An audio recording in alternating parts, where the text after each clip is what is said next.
We're going to be demoing one of our stern lights. This is a 24-inch all-around LED stern light. It comes with a base, plastic base, and we're going to try and replace my buddy's stern light on his low roughneck. This roughneck has some of the original Atwood manufacturing. Still looks good. I think this boat's 20 years old, and actually not a spot of rust on it, so I like to see that. And then what we're going to do is just put the light, our 24-inch light, into the socket, see if it fits, see if it turns on. Right now we have it wired to a battery, so as far as I know, it should be no issue.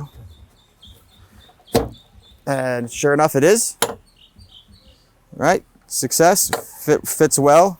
Light turns on. Very limited wobble or movement. Now you might see this plastic piece and go, hey, what is that? That is for what makes this light universal.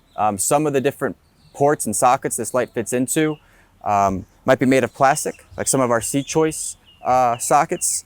So this is a plastic end where there's actually some room for wobbling with the light. So to avoid any kind of electrical disconnections, you can use this plastic piece to mount in here and secure even tighter. We're going to take the light out, and I'm just going to show you what I mean by this, how this plastic piece works on other sockets.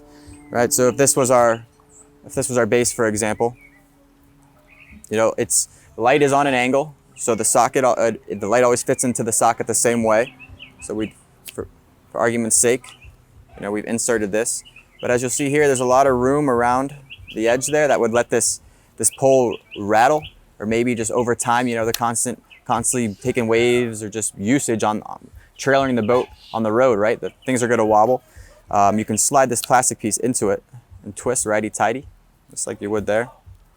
And that would make it even more secure connection.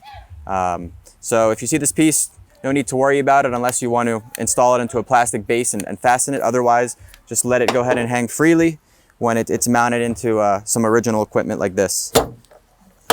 Hope you found this video useful. I know I did, and hope to see you guys out on the water.